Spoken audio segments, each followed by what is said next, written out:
ऊंचाहार में दादी पोते का खेल, विदेशी फंडिंग का मेल, मास्टरमाइंड की शय पर पीएम आवास योजना बिका, अब बिजली चोरी का भी खुला राज। रायबरेली के ऊंचाहार स्थित नगर पंचायत के वार्ड नंबर 5 सराय मोहल्ला में चल रहा फर्जीवाड़ा अब सिर्फ पीएम आवास तक सीमित नहीं रह गया है। यहाँ दादी पोते की जुगलबंदी और एक शातिर मास्टरमाइंड की शय पर कानून की धज्जियां उड़ाई जा रही हैं। लखपति महिला हमीदुन्निसा द्वारा पीएम आवास डकारने के मामले की जब गहराई से पड़ताल की गई तो विदेशी फंडिंग और बिजली चोरी जैसे गंभीर अपराधों का पूरा सिंडिकेट बेनकाब हो गया। मास्टरमाइंड का तिलिस्म और विदेशी फंडिंग।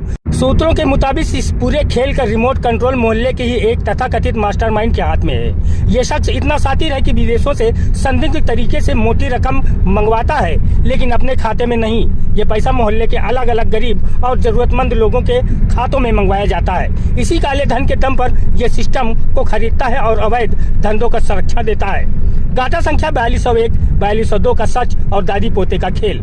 आरोप है किसी मास्टरमाइंड के इशारे पर हमीदुन्निसा, जो गाटा संख्या 4201 और 4202 जैसी बेशकीमती जमीनों की मालकिन है, इस महिला को गरीब दिखाकर पीएम आवास योजना दिलाया गया। हैरानी की बात यह है कि दादी ने लाखों की जमीन को पोते का दान कर दिया, लेकिन सरकारी आवास का लाभ खुद ले लिया और फिर उसे अवैध रूप से बेच भी दिया। इस सिंडिकेट का दुस्साहस देखिए। आवास घोटाले और विदेशी फंडिंग के बाद अब बिजली चोरी का मामला भी सामने आया है। मौके पर यह बात सामने आई है कि जिस अवैध आवास और परिसर का सौदा हुआ, वहां बिजली का वैध कनेक्शन नहीं है। वहां सरेआम अवैध कनेक्शन कटिया डालकर बिजली विभाग को चूना लगाया जा रहा है। ये सवाल है कि जिस मोहल्ले में विजिलेंस और लाइनमैन का आना जाना लगा रहता है, वहां यह अवैध बिजली किसके संरक्षण में जल रही है? क्या बिजली विभाग के कर्मचारी भी इस मास्टरमाइंड के प्रभाव में हैं? शिकायतकर्ताओं और स्थानीय नागरिकों ने अब मामले को लेकर आर पार की लड़ाई का मन बना लिया है। मांग की गई है कि ईडी और इनकम टैक्स मास्टरमाइंड द्वारा मंगवाई जा रही विदेशी फंडिंग और मनी लॉन्ड्रिंग की जाँच करें। बिजली विभाग तत्काल छापा मारकर अवैध कनेक्शन पर भारी जुर्माना और बिजली चोरी का मुकदमा दर्ज करे।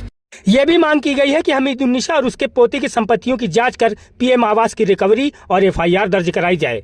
अब जल्द ही सफेद पोस्ट मास्टरमाइंड और उसके सिंडिकेट पर नकेल नहीं कसी गई तो यह ऊंचाहार में कानून व्यवस्था के लिए बड़ी चुनौती बन जाएगा। ब्यूरो रिपोर्ट, सच लिखने का जुनून।